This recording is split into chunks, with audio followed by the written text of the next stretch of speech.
Hello students, welcome back my YouTube channel Pradip academy. প্রিয় ছাত্রছাত্রীরা, প্রদীপ একাডেমিতে তোমাদের সকলকে স্বাগত। আজকে আমি এই ভিডিওটাতে পশ্চিমবঙ্গ মধ্যশিক্ষা পর্ষদের ক্লাস 10-এর একটা গুরুত্বপূর্ণ লেটার রাইটিং দেখাবো, যেটা তোমাদের মডেল অ্যাক্টিভিটি টাস্কে ছিল। সেই মডেল অ্যাক্টিভিটি টাস্কের একটা গুরুত্বপূর্ণ লেটার রাইটিং এই ভিডিওতে আমি দেখাচ্ছি। লেটার রাইটিংটা দেখো। Garbage has been littered in your locality causing filthy unhygienic environment. Write a letter in about 100 words to the head of the civic authority of your locality to clean garbage regularly. অর্থাৎ তোমাদের একটা অঞ্চলের একটা নির্দিষ্ট জায়গায় বা কিছু জায়গায় কিছু আবর্জনা স্তূপ জড়ো হয়ে রয়েছে, যেটা অস্বাস্থ্যকর, পরিবেশকে দূষিত করছে।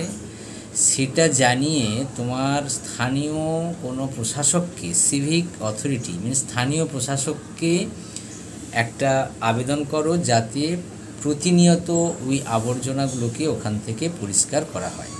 সাধারণত যে অঞ্চলে থাকে সেই অঞ্চলের মতো করে লিখতে পারো, অথবা এইভাবেও লিখতে পারো। আমরা লিখছি দি চেয়ারম্যান, বিধাননগর মিউনিসিপ্যালিটি। দি চেয়ারম্যান, তারপর নিচে লিখবে বিধাননগর মিউনিসিপ্যালিটি, তারপরে লিখবে বিধাননগর নর্থ 24 পরগনা।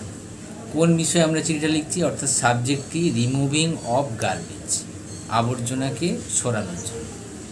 ঠিক আছে, শুরু করবে কি? Dear sir. ডিয়ার স্যার লিখে এখানে একটা কমা দিয়ে দিলে। কমা দেওয়ার পর এখান থেকে তোমার লেখা শুরু। I beg to draw your kind attention. I beg to draw your kind attention to irregular clearance of garbage in our locality for the last 2 week. Week লিখতে পারো, ফর ফিউ উইক লিখতে পারো, যা খুশি লিখতে পারো। আমি এখানে লিখেছি 2 week। আমি লিখেছি কি? I beg to draw your kind attention, আমি আপনার মনোযোগ আকর্ষণ করার চেষ্টা করছি বা আবেদন করছি। কিসের জন্য? না, to irregular clearance of garbage in our locality for last 2 weeks। গত 2 সপ্তাহ ধরে আমাদের অঞ্চলের আবর্জনা নিয়মিত পরিষ্কার না করার জন্য করা হচ্ছে না। ফলে কি হয়েছে? Heap of garbage and rubbish have piled up here and there in our area. আমাদের অঞ্চলে আবর্জনা স্তূপ এখানে ওখানে ছড়িয়ে ছিটিয়ে রয়েছে।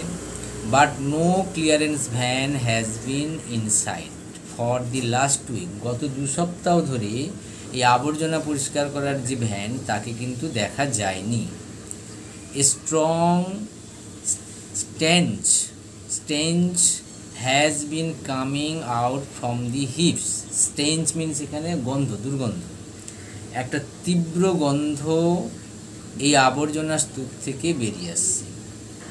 ইট is impossible for anyone to stand for a movement on the side of the heaps. ওই স্তূপগুলোর পাশে কোনো ব্যক্তির এক মুহূর্তের জন্য দাঁড়ানো সম্ভব হচ্ছে না। The garbage rubbish and the bad smell have rendered the area quite unsuitable for human living. The garbage and মানে আবর্জনা বা নোংরা এবং তার যে বিশ্রী গন্ধ, ব্যাড স্মেল, হ্যাভ রেন্ডেড দিয়ে এই এলাকায় ছড়িয়ে পড়েছে। কোয়াইট আনসুইটেবল, ছড়িয়ে পড়ে কী করেছে? মনুষ্য জাতির বসবাসের অনুপযুক্ত করে দিয়েছে। সোয়াম অফ ফ্লাইজ অ্যান্ড, অর্থাৎ একদল মাছি এবং মসকুইটোজ আর অল অ্যারাউন্ড দি লোকালিটি।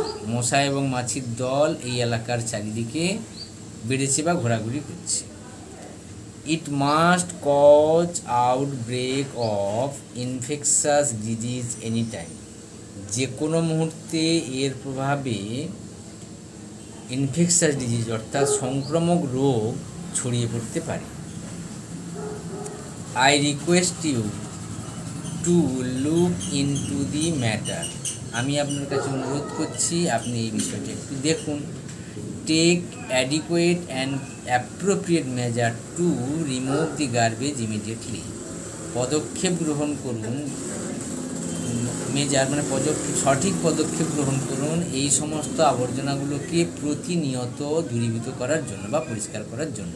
ঠিক আছে, তারপরে এখানে লিখতে হবে ইয়োর্স ফেথফুলি, দিয়ে তোমার সিগনেচার, তোমার ফুল নেম। ঠিক আছে, আর এখানটা তোমার অ্যাড্রেস লিখে দেবে, ডেটটা দিয়ে দেবে। ঠিক আছে, এইভাবে লিখলে পুরো নম্বর। Best of luck.